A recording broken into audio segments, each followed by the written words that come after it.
Hello everyone, स्वागत है आपका अपना यूट्यूब चैनल में एग्जाम कर में। तो जैसा कि दोस्तों हम लोग क्लास 9 का ज्योग्राफी देख रहे थे और चैप्टर 1 भारत आकार और स्थिति को कंप्लीट किए हुए थे। ठीक है, तो आज उसी चैप्टर को कंटिन्यू करेंगे और आज जो हम लोग देखेंगे उस चैप्टर का नाम है भारत का भौतिक स्वरूप। चैप्टर का नाम क्या है? भारत का भौतिक स्वरूप। तो आइए देखते हैं। बोल रहा है कि जैसा कि आप जानते हैं कि भारत विभिन्न स्थलाकृतियों वाला एक विशाल देश है। भारत जो है सो क्या है? विभिन्न स्थलाकृतियों वाला एक विशाल देश है। आप किस प्रकार के क्षेत्र भूभाग में रहते हैं? यदि आप मैदानी क्षेत्र में रहते हैं तो आप वहाँ के दूर तक फैले विशाल मैदानों से परिचित होंगे, और यदि पर्वतीय क्षेत्र के निवासी हैं तो आप पर्वतीय ढलानों और घाटियों से भली भांति परिचित होंगे। क्या बोल रहा है कि आप भारत के निवासी हैं, और अगर आप भारत में किस जगह के निवासी हैं, अगर आप मैदानी क्षेत्रों में रहते हैं तो आपको पता होगा कि मैदानी इलाका कैसे होता है, दूर दूर तक मैदान ही मैदान दिखता है। और अगर आप पहाड़ी इलाकों में रहते होंगे तो आपको ये भी पता होगा कि पहाड़ी इलाकों में किस तरह से, पहाड़ी एरिया में अगर रहते तो कैसे ढलान वगैरह होता है, कैसे क्या होता है। ठीक है, काफ़ी ढलान या घाटियाँ वगैरह जो होती है पहाड़ी इलाकों में, ये सारे चीज़ों से काफ़ी परिचित होंगे। बोल रहा है वास्तव में हमारे देश में हर प्रकार की भू आकृतियाँ पाई जाती है। ठीक है, हमारे देश में सभी प्रकार की भू आकृतियाँ पाई जाती है, जैसे पर्वत हो गया, मैदान हो गया, मरुस्थल हो गया, पठार हो गया तथा द्वीप समूह। ये सारे क्या भारत के अलग अलग भू आकृतियाँ हैं। बोल रहा है आप यह सोच रहे होंगे कि भारत विभिन्न प्रकार की भू आकृतियाँ कैसे बनी, भारत में विभिन्न प्रकार की भू आकृतियाँ कैसे बनी, इसके बारे में आप सोच रहे होंगे। अब हम भारत की कुछ मुख्य भू आकृतियों की विशेषताएं तथा उनकी संरचना के बारे में जानेंगे। अब हम जानेंगे कि भारत की जो भू आकृतियाँ हैं, कुछ प्रमुख भू आकृतियाँ जो हैं, उसकी संरचना कैसे हुई, इन सारी चीज़ों को आज हम जानेंगे। बोल रहा है यहाँ विभिन्न प्रकार की शैलें पाई जाती हैं। यहाँ पर अलग अलग प्रकार के विभिन्न प्रकार के क्या पाए जाते हैं? तो शैलें पाए जाते हैं, चट्टानें पाए जाते हैं।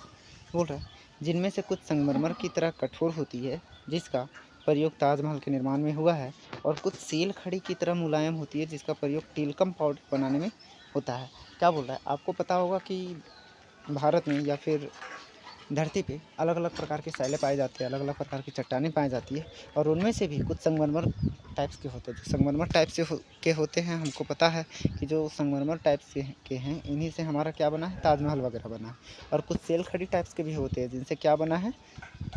टेलकम पाउडर बना। और जो सेल खड़ी होते हो, ये कैसे होते हैं? मुलायम होते हैं। सेल खड़ी से आप एग्जाम्पल के लिए समझ सकते हैं, जो स्लेट में लिखने वाला चौक होता है, जो बच्चे लोग लिखा करते हैं, ठीक है, वो भी किससे बना होता है? सेल खड़ी से। आपको पता होगा वो भी क्या होता है? काफ़ी ज़्यादा मुलायम होता है। बोल रहा है एक स्थान से दूसरे स्थान पर मृदा के रंगों में भिन्नता पाई जाती है, क्योंकि मृदा विभिन्न प्रकार की सेलों से बनी होती है। ठीक है, अगर हम बात करें एक स्थान से दूसरे स्थान पर, तो मृदा में क्या होती है? अलग अलग प्रकार की भिन्नता पाई जाती है, मतलब मृदा के रंगों में भी भिन्नता पाई जाती है।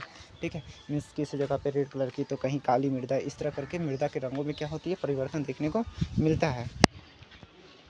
क्या आपने कभी इन विविधताओं के कारणों के बारे में सोचा है? क्या आपने कभी सोचा है कि ऐसा क्यों होता है कि अलग अलग जगहों पर अलग अलग मृदा के प्रकार होते हैं? तो कहीं के पत्थर या फिर कहीं के शैल कठोर होते हैं, तो कहीं के चट्टान मुलायम होते हैं। इन सारे के बारे में क्या आपने कभी सोचा है? वही बोल रहा है।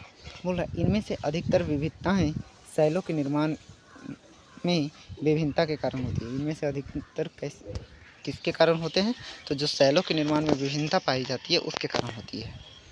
आगे बोल रहा है भारत एक विशाल भूभाग है, इसका निर्माण विभिन्न भूगर्भीय कालों के दौरान हुआ है।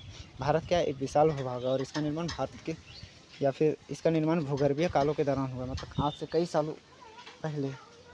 बोल रहा है जिसने इनके उच्चावचों को प्रभावित किया है। ठीक है, आगे बोल रहा है भूगर्भीय निर्माणों के अतिरिक्त कई अन्य प्रक्रियाओं जैसे अपक्षय, अपर्दन तथा निक्षेपण के द्वारा वर्तमान उच्चावचों का निर्माण तथा संशोधन होता है।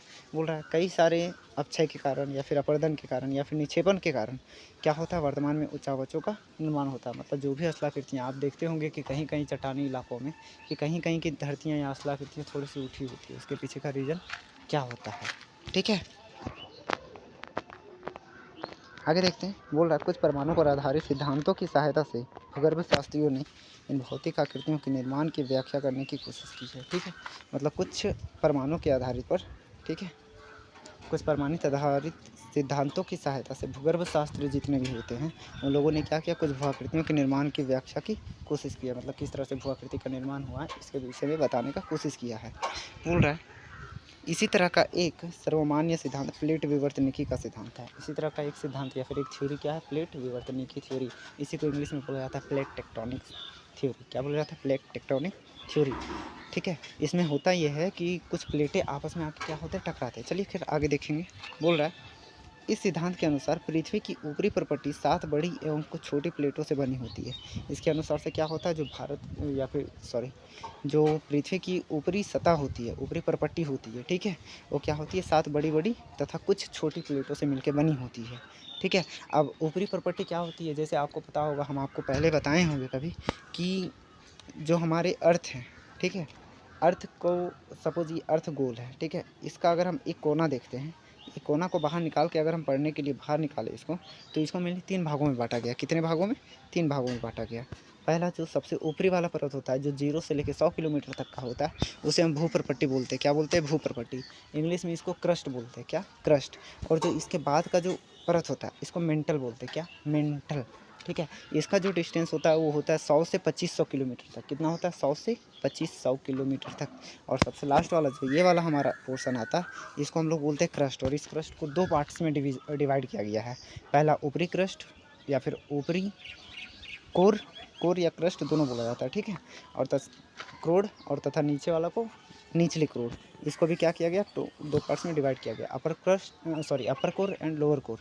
हिंदी में ऊपरी क्रोड और निचली क्रोड, ठीक है। और इसका जो डिस्टेंस होता है वो 2500 से लेकर 6370 किलोमीटर तक होता है। और आपको पता होगा कि जो पृथ्वी की त्रिज्या यानी कि ये वाला जो डिस्टेंस होता है, ये हमारा कितना होता है? तो 6370 किलोमीटर। कहीं कहीं आपको 6378 किलोमीटर भी देखने मिले, और कोई कोई बुक में आपको 64 किलोमीटर भी देखने को मिलता है। खैर छोड़िए, ये सब बात की बात है। यहाँ सिर्फ हमें ये जानना है कि जो पृथ्वी की ऊपरी प्रपट्टी होती है, ये 7 बड़ी बड़ी प्लेटों में और कुछ छोटी छोटी प्लेटों से बनी होती है। बोल रहा है प्लेटों की गति के कारण प्लेटों के अंदर एवं ऊपर की ओर स्थित महाद्वीपीय सेलों में दबाव उत्पन्न होता है। प्लेटों में जो गति होता है उसी के कारण से क्या होता है, प्लेटों के अंदर और ऊपर की ओर महाद्वीपीय सेलों में, महाद्वीपीय जो सेलें होते हैं उनमें क्या होता है? दबाव उत्पन्न होता है। इसके परिणाम स्वरूप वलन, भ्रंशीकरण तथा ज्वालामुखीय क्रिया होती है। इसी के कारण से क्या होता है? ज्वालामुखी क्रिया होती है, वलन होता है, भ्रंशीकरण होता है। सामान्य तौर पर इन प्लेटों की गतियों को 3 वर्गों में विभाजित किया जाता है, ठीक है। कौन कौन सा देखते हैं। बोला कुछ प्लेटें एक दूसरे के करीब आती है और अभिसारित परिसीमा का निर्माण करती है, जबकि कुछ प्लेटें एक दूसरे से दूर जाती है और अपसारित परिसीमा का निर्माण करती है। देखेंगे अभी डायग्राम से भी हम समझेंगे। जब 2 प्लेटें एक दूसरे के करीब आती है तब या तो वे टकराकर टूट जाती है या फिर एक प्लेट फिसल कर दूसरी प्लेट के नीचे जा सकती है। अब इसी को थोड़ा सा देख लेते डायग्राम में। देखिए यहाँ बताया जा रहा है कि यहाँ टोटल कितने प्रकार के प्लेटें हैं? 3 प्रकार के। पहला अभिसारी, दूसरा अपसारी और तीसरा रूपांतर परिसीमा। क्या? रूपांतर। अब देखिए होता क्या है, अपसारी परिसीमा में होता है कि जो 2 अलग अलग प्लेटें होते हैं, ये 2 प्लेटें आपस में क्या करते हैं? आके टकराते हैं। 2 प्लेट आपस में आगे क्या करते हैं? टकराते हैं। या फिर 2 प्लेट आपस मतलब एक दूसरे के नज़दीक आते हैं। और अपसारी में होता है कि जो 2 प्लेट होते हैं वो एक दूसरे से क्या होते हैं? दूर जाते हैं। एक दूसरे से क्या करते हैं? दूर जाते हैं 2 प्लेटें।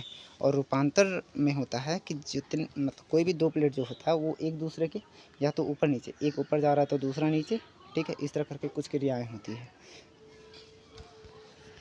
ये हम तीनों परिसीमाओं को देख चुके हैं।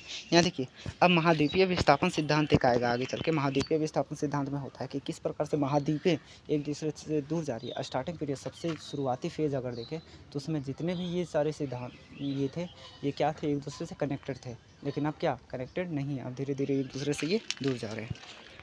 खैर आगे बढ़ते हैं। कभी कभी वे एक दूसरे के साथ क्षैतिज दिशा में भी गति कर सकती है और रूपांतर परिसीमा का निर्माण करती है। ये भी हम लोगों ने अभी देख लिया कि ऊपर नीचे किस प्रकार से क्षैतिज में आती है। बोल रहा है इन प्लेटों में लाखों वर्षों से हो रही गति के कारण महाद्वीपों की स्थिति तथा आकार में परिवर्तन आया है। क्योंकि इन महाद्वीपों की स्थिति और आकार में परिवर्तन आने के पीछे रीज़न ये है कि इनमें काफ़ी सारे या फिर कई दिनों से इनमें क्या हो रही है? गतियाँ हो रही है। भारत की वर्तमान स्थलाकृति का विकास भी इस प्रकार की गतियों से प्रभावित हुआ है। भारत की वर्तमान स्थलाकृति का विकास होने के पीछे भी कारण कुछ इसी तरह है, ठीक है।